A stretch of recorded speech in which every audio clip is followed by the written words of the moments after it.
ಆಕಾಶವಾಣಿ ಭದ್ರಾವತಿ. ಬುದ್ಧಿ ಮಾತ ಕೇಳಿ ಓ ಮುದ್ದು ಮಕ್ಕಳೇ, ಜಾಣರಾಗಿ ಬಾಳಿ ನನ್ನ ಹೊನ್ನ ಹೂಗಳೇ.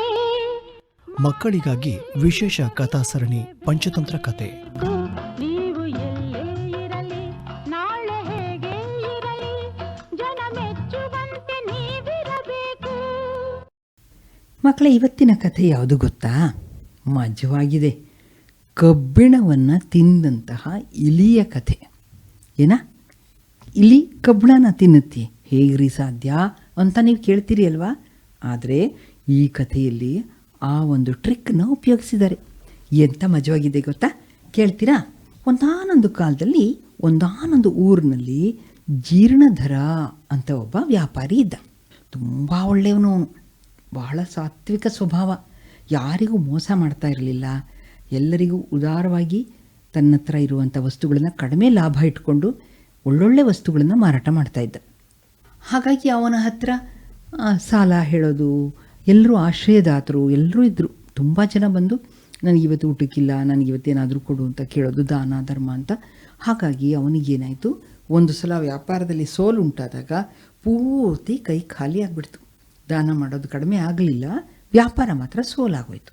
ಅವನಿಗೆ ವೈರಾಗ್ಯ ಬಂತು. ಅಯ್ಯೋ ನಾನೇನು ಮಾಡಲಿ, ಸ್ವಲ್ಪ ದಿನ ನಾನು ದೇಶಾಂತರ ಹೋಗಿ ತೀರ್ಥಕ್ಷೇತ್ರಗಳನ್ನು ಸಂದರ್ಶಿಸ್ಕೊಂಡು ಬಂದರೆ ನನ್ನ ಮನಸ್ಸಿಗೆ ಸಮಾಧಾನ ಆಗಬಹುದು, ಆಮೇಲೆ ಪುನಃ ನನ್ನ ವ್ಯಾಪಾರ ಶುರು ಮಾಡಬಹುದು ಅಂತ ಅಂದ್ಕೊಂಡ. ಅವನು ತನ್ನ ಹತ್ರ ಇರುವಂತಹ ಬೇರೆ ಬೇರೆ ವಸ್ತುಗಳು, ಉಳಿದಂತಹ ವಸ್ತುಗಳನ್ನೆಲ್ಲ ಯಾರ್ಯಾರಿಗೆ ಎಷ್ಟೆಷ್ಟು ರೇಟ್ ಕೊಡ್ತಾರೆ ಆ ಒಂದು ಹಣಕ್ಕೆ ಮಾರಿಬಿಟ್ಟ. ಮಾರಿ ಆ ಹಣವನ್ನೆಲ್ಲ ತನ್ನ ತೀರ್ಥಯಾತ್ರೆಗೆ ಇಟ್ಕೊಂಡ. ಅವನ ಹತ್ರ ಒಂದು ತಕ್ಕಡಿ ಇತ್ತು, ತುಂಬ ಒಳ್ಳೆಯ ತಕ್ಕಡಿ, ಭಾರವಾದ ಕಬ್ಬಿಣದ ತಕ್ಕಡಿ. ಅದು ಅವನ ಅಜ್ಜನಿಗೆ ಅವರ ಅಜ್ಜ ಕೊಟ್ಟಂತಹ ತಕ್ಕಡಿ, ತುಂಬ ಹಳೆ ಕಾಲದ ತಕ್ಕಡಿ ಅದು. ಆ ತಕ್ಕಡಿ ನೋಡಿದವರೆಲ್ಲ ಎಷ್ಟು ಚೆನ್ನಾಗಿದೆ ಈ ತಕ್ಕಡಿ ಅಂತಲೇ ಹೇಳ್ತಾಯಿದ್ರು. ಈ ತಕ್ಕಡಿನ ಮಾರೋದು ಬೇಡ, ನಾನು ವಾಪಸ್ ಬಂದ ಮೇಲೆ ಇದೇ ತಕ್ಕಡಿಯನ್ನು ಇಟ್ಕೊಂಡು ಮತ್ತೆ ನನ್ನ ವ್ಯಾಪಾರವನ್ನು ಆರಂಭ ಮಾಡ್ತೇನೆ ಅಂತ ಹೇಳಿ ಆ ಜೀರ್ಣಧರ ಯೋಚನೆ ಮಾಡಿ ತನ್ನ ಗೆಳೆಯ ಲಕ್ಷ್ಮಣ ಅಂತ ಇನ್ನೊಬ್ಬ ವ್ಯಾಪಾರಿ ಇದ್ದ, ಅವನ ಕೈಯಲ್ಲಿ ಈ ತಕ್ಕಡಿಯನ್ನು ಇಟ್ಟುಬಿಟ್ಟು, ನೋಡ್ಕೊಂಡಿರು, ನಾನು ದೇಶಾಂತರ ಹೋಗಿ ತೀರ್ಥಕ್ಷೇತ್ರವನ್ನೆಲ್ಲ ನೋಡಿಕೊಂಡು ದೇವರ ದರ್ಶನ ಮಾಡ್ಕೊಂಡು ಬರ್ತೇನೆ, ಆಮೇಲೆ ಈ ತಕ್ಕಡಿಯನ್ನು ತಗೊಳ್ತೇನೆ, ವಾಪಸ್ ತಗೊಂಡು ಮತ್ತೆ ವ್ಯಾಪಾರವನ್ನು ಶುರು ಮಾಡ್ತೇನೆ. ಅಲ್ಲಿವರೆಗೂ ಈ ನನ್ನ ಭಾರವಾದ ತಕ್ಕಡಿಯನ್ನು ಜೋಪಾನ ಮಾಡೋ ಭಾರ ನಿಂದಪ್ಪ, ಜೋಪಾನ, ಇದು ನಮ್ಮ ಪೂರ್ವಜರಿಂದ ಬಂದದ್ದು, ಇದನ್ನು ಕಳ್ಕೊಳ್ಳೋದಕ್ಕೆ ನನಗೆ ಇಷ್ಟ ಇಲ್ಲ ಅಂತ ಹೇಳ್ದ. ಆಯಿತು, ಅದಕ್ಕೇನಂತೆ, ಸ್ನೇಹಿತರು ಅಂದರೆ ಅಷ್ಟು ಮಾಡದೇ ಇರ್ತಾರಿಯೇ, ನಾನು ಖಂಡಿತ ನಿನ್ನ ತಕ್ಕಡಿಯನ್ನು ಜೋಪಾನವಾಗಿ ಇಟ್ಟಿರ್ತೇನೆ, ಏನೂ ಯೋಚನೆ ಮಾಡಬೇಡ, ಕೊಡು ಅಂತ ಹೇಳಿ ಆ ತಕ್ಕಡಿಯನ್ನು ತೆಗೆದುಕೊಂಡ ಲಕ್ಷ್ಮಣ. ತೆಗೆದುಕೊಂಡು ಮನೆಯ ಸ್ಟೋರ್ ರೂಮ್ನಲ್ಲಿ ಭದ್ರವಾಗಿ ಇಟ್ಬಿಟ್ಟ. ಇಲ್ಲಿ ಜೀರ್ಣಧರ ತೀರ್ಥಯಾತ್ರೆಗೆ ಹೊರಟ. ತನಗೆ ಇಷ್ಟವಾದ ತೀರ್ಥಕ್ಷೇತ್ರಗಳನ್ನೆಲ್ಲ ಸಂದರ್ಶಿಸ್ಕೊಂಡು ಎಲ್ಲ ದೇವರಿಗೆ ಅರ್ಚನೆ ಪೂಜೆ ಎಲ್ಲವನ್ನು ಮಾಡಿಕೊಂಡು ತುಂಬ ಸಮಾಧಾನ ಮಾಡಿಕೊಂಡು ಎಲ್ಲ ಕಡೆ ಸುತ್ತಾಡಿ ಸುಮಾರು 1 ವರ್ಷದ ನಂತರ ವಾಪಸ್ಸು ಬಂದ ಊರಿಗೆ. ಅಷ್ಟೊತ್ತಿಗೆ ಅವನಿಗೆ ಮನಸ್ಸಿಗೆ ತುಂಬ ಸಮಾಧಾನವಾಗಿತ್ತು. ಆಹಾ, ನನಗೆಷ್ಟು ಸಮಾಧಾನ ಸಿಕ್ಕಿದೆ ತೀರ್ಥಕ್ಷೇತ್ರ ಸಂದರ್ಶನದಿಂದ. ಈಗ ನಾನು ಸಮಾಧಾನವಾಗಿ ಮತ್ತೆ ನನ್ನ ವ್ಯಾಪಾರವನ್ನು ಸಣ್ಣದಾಗಿ ಶುರು ಮಾಡಿದರೆ ಪುನಃ ನಾನು ಸಂಪಾದನೆ ಮಾಡೋದರಲ್ಲಿ ಅನುಮಾನವೇ ಇಲ್ಲ, ನನ್ನ ವ್ಯಾಪಾರವನ್ನು ಆರಂಭ ಮಾಡಬೇಕು ಅಂತ ಹೇಳಿ ತನ್ನ ಹತ್ತಿರ ಉಳಿದಂತಹ ಹಣವನ್ನು ಬಂಡವಾಳವಾಗಿಟ್ಕೊಂಡು ವ್ಯಾಪಾರ ಮಾಡ್ತೇನೆ ಅಂತ ಮನಸ್ಸಿನಲ್ಲಿ ಅಂದ್ಕೊಂಡ್ಬಿಟ್ಟು ಲಕ್ಷ್ಮಣನ ಹತ್ರ ಬಂದ. ಹೇಗಪ್ಪ ಇದೆಯಾ ಅಂತ. ಲಕ್ಷ್ಮಣ, ಓಹೋಹೋ, ಜೀರ್ಣಧರ ಬರಬೇಕು, ಎಲ್ಲ ದೇವಸ್ಥಾನಗಳಲ್ಲೂ ದೇವರ ದರ್ಶನ ಚೆನ್ನಾಗಿ ಆಗಿದೆಯಾ, ಎಲ್ಲ ಸಮಾಧಾನವಾಯಿತೇ ಮನಸ್ಸಿಗೆ, ತೀರ್ಥಕ್ಷೇತ್ರ ತೊಂದರೆ ಇಲ್ಲದೆ ತೀರ್ಥಯಾತ್ರೆ ಮುಗಿಯುತ್ತೆ ಅಂದ. ಎಲ್ಲವೂ ಚೆನ್ನಾಗಾಯ್ತಪ್ಪ, ದೇವರ ದಯದಿಂದ ಎಲ್ಲವೂ ಚೆನ್ನಾಗಿ ಆಗಿದೆ. ನಾನು ಮತ್ತೆ ನನ್ನ ವ್ಯಾಪಾರವನ್ನು ಶುರು ಮಾಡಬೇಕು ಅಂತ ಅಂದ್ಕೊಂಡಿದ್ದೇನೆ, ನನ್ನ ತಕ್ಕಡಿಯನ್ನು ವಾಪಸ್ ಕೊಡು ಅಂತ ಕೇಳಿದ. ಆದರೆ ಲಕ್ಷ್ಮಣ ಅಂಥ ಒಳ್ಳೆ ಮನುಷ್ಯನೇ ಅಲ್ಲ. ತಕ್ಕಡಿ ಮೇಲೆ ಅವನಿಗೆ ಅವತ್ತಿನಿಂದನೂ ಮನಸ್ಸಿತ್ತು. ಇವನು ಇದೇ ಊರಲ್ಲಿ ಮುಂಚೆ ವ್ಯಾಪಾರ ಮಾಡ್ತಾ ಇದ್ದಾಗಲೂ ಜೀರ್ಣಧರನ ತಕ್ಕಡಿಯ ಮೇಲೆ ಒಂದು ಕಣ್ಣಿತ್ತು. ಎಂಥ ತೂಕದ ತಕ್ಕಡಿ, ಇದು ನನಗೆ ಸಿಕ್ಕಿದ್ರೆ ಚೆನ್ನಾಗಿತ್ತಲ್ಲ ಅಂತ ಅವನಿಗೆ ತುಂಬ ಅನ್ನಿಸ್ತಾ ಇತ್ತು. ಈಗ ಅನಾಯಾಸವಾಗಿ ತನ್ನ ಮನೆಗೆ ಬಂದಿರೋ ತಕ್ಕಡಿನ ಅವನು ಕೊಟ್ಬಿಡ್ತಾನೆಯೇ? ಖಂಡಿತ ಇಲ್ಲ. ಹೀಗಾದರೂ ಮಾಡಿ ನುಂಗಿ ನೀರು ಕುಡಿದು ಬಿಡಬೇಕು ಅಂತ ಅವನ ಮನಸ್ಸು. ಅವನೇನು ಹೇಳ್ದ, ಅಯ್ಯೋ ಜೀರ್ಣಧರ, ಏನಪ್ಪ ಹೇಳಲಿ, ನಿನ್ನ ತಕ್ಕಡಿಯ ಕಥೆಯನ್ನು ಅಂದ. ಏನಾಯಿತು, ನನ್ನ ತಕ್ಕಡಿ ಏನಾಯ್ತಪ್ಪ ಅಂದ ಜೀರ್ಣಧರ. ಅಯ್ಯೋ, ನಮ್ಮ ಮನೆಯಲ್ಲಿ ಇಲಿ ಹೆಗ್ಗಣಗಳ ಕಾಟ ತುಂಬ ಆಗಿಬಿಟ್ಟಿದೆ. ಯಾವ್ಯಾವ ವಸ್ತು ಇಟ್ಟರೂ ಅಷ್ಟನ್ನು ಕಚ್ಚಿ ತುಂಡು ತುಂಡು ಮಾಡಿ ತಿಂದುಬಿಡುತ್ತೆ. ನಿನ್ನ ತಕ್ಕಡಿಯನ್ನು ಸ್ಟೋರ್ ರೂಮಲ್ಲಿ ಜೋಪಾನವಾಗಿ ಇಟ್ಟಿದ್ದೆ ನಾನು, ಎತ್ತರದ ಒಂದು ಜಾಗದಲ್ಲಿ. ಅಲ್ಲಿಗೂ ಹೋಗಿ ಇಲಿಗಳು ಸೇರಿ ನಿನ್ನ ತಕ್ಕಡಿಯನ್ನು ತಿಂದುಬಿಟ್ಟಿವೆ. ಇಲ್ಲವೇ ಇಲ್ಲ ಅಲ್ಲಿ ನೋಡಿದ್ರಿಂದ. ಹಾಂ, ಇಲಿ ತಕ್ಕಡಿನ ತಿನ್ನುತ್ತೆಯೇ, ಅದು ಹೇಗೆ ಸಾಧ್ಯ ಅನ್ನಿಸ್ತು ಜೀರ್ಣಧರನಿಗೆ. ತುಂಬ ಕೋಪ ಬಂತು. ಯೋ, ನನ್ನ ತಕ್ಕಡಿ ಹೋಯ್ತು, ಖಂಡಿತ ಇನ್ನು ತಕ್ಕಡಿ ವಾಪಸ್ ಬರೋದಿಲ್ಲ. ಈ ಲಕ್ಷ್ಮಣ ನನ್ನ ತಕ್ಕಡಿಯನ್ನು ತಂದಾಗಿ ಮಾಡ್ಕೊಂಡ್ಬಿಟ್ಟಿದ್ದಾನೆ ಅಂತ ಅವನಿಗೆ ಖಾತ್ರಿ ಆಯಿತು. ಏನು ಮಾಡೋದು, ಹೇಗಾದರೂ ಮಾಡಿ ವಾಪಸ್ ಪಡ್ಕೋಬೇಕಲ್ಲ. ಏನು ಜೋರು ಮಾಡಿ ಕೇಳಿದರೂ ಕೊಡೋದಿಲ್ಲ ಅವನು, ಕೊಟ್ಟೇ ಇಲ್ಲ ಅಂತ ಸುಳ್ಳು ಕೂಡ ಹೇಳ್ಬೋದು. ಹಾಗಾಗಿ ಈಗ ಜೋರು ಮಾಡೋ ಸಮಯ ಅಲ್ಲ.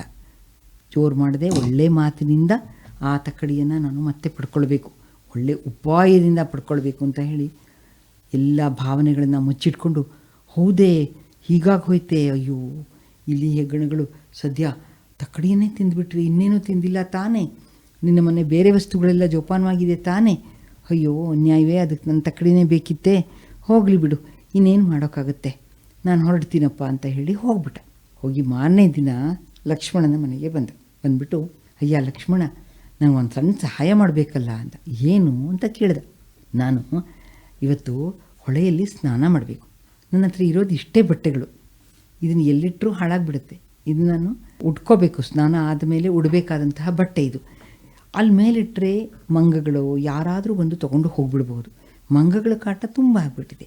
ಹಾಗಾಗಿ ನಿನ್ನ ಮಗ ಇದ್ದಾನಲ್ಲ, 8 ವರ್ಷದ ಮಗ, ಅವನನ್ನು ಸ್ವಲ್ಪ ಕಳಿಸ್ಕೊಡ್ತೀಯ ಹೊಳೆ ಹತ್ರಕ್ಕೆ, ನನ್ನ ಬಟ್ಟೆಗಳನ್ನು ನೋಡ್ಕೊಳ್ಳಿ, ಸ್ನಾನ ಮಾಡಿ ಬಂದು ಅವನ ಕೈಯಿಂದ ಬಟ್ಟೆ ತೊಗೊಂಡು ನಿನ್ನ ಮನೆಗೆ ನಿನ್ನ ಮಗನ್ನ ತಂದು ಬಿಡ್ತೀನಿ, ಏನೂ ಯೋಚನೆ ಮಾಡಬೇಡ ಅಂದ.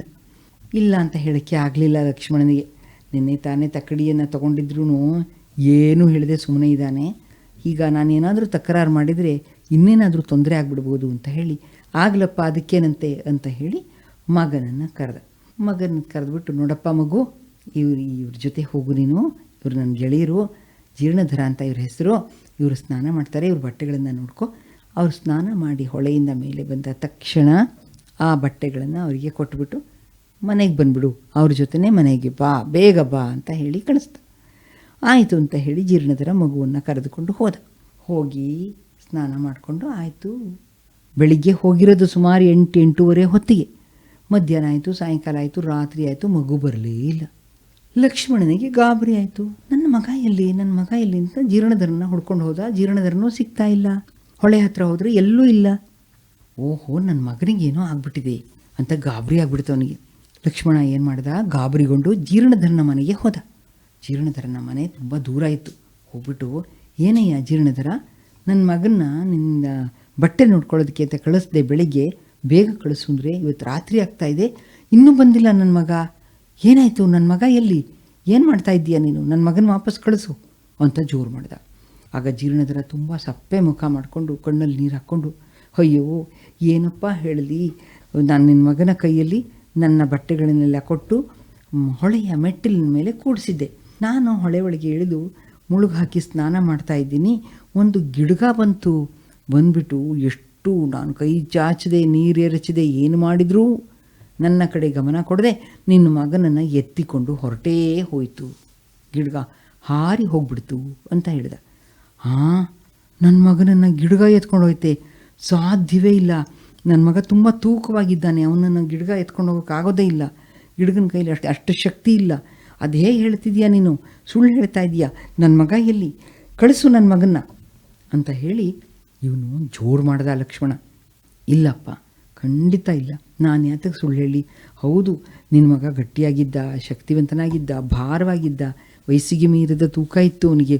ಅವನು ಅದರಲ್ಲೂ ಅಲ್ಲೇ ಇದ್ದಂಥ ಒಂದು ಬಂಡೆಕಲ್ಲನ್ನು ಬಿಗಿಯಾಗಿ ಹಿಡ್ಕೊಂಡು ಬೇಗ ನನ್ನ ನೋಡಿ ಬೇಗ ಗಿಡಗಿನಿಂದ ತಪ್ಪಿಸಿ ಅಂತ ಕೂಗ್ಕೊಂಡ. ಆ ಬಂಡೆಕಲ್ಲು ಸಮೇತವಾಗಿಯೇ ಎತ್ಕೊಂಡು ಹೋಗ್ಬಿಡ್ತು ಗಿಡಗ ಅಂತ ಹೇಳ್ದ ಜೀರ್ಣಧರ. ಇವನಿಗೆ ಸಿಟ್ಟು ಬಂತು. ನನ್ನ ಮಗನ ಕಳಿಸ್ಕೊಡ್ತೀಯೋ ಇಲ್ವೋ ಅಂದ. ನಾನು ಎಲ್ಲಿಂದ ಕಳಿಸ್ಲಪ್ಪ, ಗಿಡಗ ಎತ್ಕೊಂಡು ಹೋಯ್ತು, ಇಷ್ಟೊತ್ತಿಗೆ ತಿಂದುಬಿಟ್ಟಿರುತ್ತೆ ಎಂದ. ಓಹೋ, ನಾನೀಗ ಧರ್ಮಾಧಿಕಾರಿ ಹತ್ರ ಹೋಗ್ತೀನಿ, ನಿನ್ನ ಮೇಲೆ ನಾನು ಫಿರ್ಯಾದಿ ಮಾಡ್ತೀನಿ ಅಂತ ಹೇಳಿ ಹೋದ ಲಕ್ಷ್ಮಣ. ತಕ್ಷಣ ರಾತ್ರಿನೇ ಹೋಗಿ ಅವರನ್ನು ಎಬ್ಬಿಸಿ ನನ್ನ ಮಗನ ಕಳಿಸ್ಕೊಡೋದಕ್ಕೆ ಹೇಳಿ ಜೀರ್ಣಧರನಿಗೆ. ನನ್ನ ಮಗ ಇಲ್ಲದೆ ನಾನು ಹೇಗೆ ಬದುಕೋಕ್ಕೆ ಸಾಧ್ಯ? ಗಿಡ್ಗ ಎತ್ಕೊಂಡು ಹೋಯ್ತು ಮಗುನ ಅಂತಂದರೆ ಯಾರು ನಂಬ್ತಾರೆ ಅಂದ. ಅವರಿಗೆ ಕುತೂಹಲ ಆಯಿತು. ಹೇಗೆ ಸಾಧ್ಯ? ಒಂದು ಗಿಡ್ಗ ಅಷ್ಟು ದೊಡ್ಡ ಹುಡುಗನನ್ನ ಎತ್ಕೊಂಡು ಹೋಗೋಕ್ಕಾಗತ್ತೆ? ಅದು ಕಲ್ಲನ್ನು ಹಿಡ್ಕೊಂಡು, ಬಂಡೆಕಲ್ಲನ್ನು ಹಿಡ್ಕೊಂಡಿದ್ದಂಥ ಹುಡುಗನನ್ನ ಬಂಡೆಕಲ್ಲು ಸಮೇತವಾಗಿ ಎತ್ಕೊಂಡು ಹೋಗಿದೆ ಅಂದರೆ ಹೇಗೆ ಸಾಧ್ಯ ಅಂತ ಆ ಧರ್ಮಾಧಿಕಾರಿ ಜೀರ್ಣಧರನ್ನ ಕರೆಸ್ಕೊಳ್ತಾರೆ. ಜೀರ್ಣಧರ ಬಂದ. ಏನಾಯಿತು ಜೀರ್ಣಧರ ಅಂದ.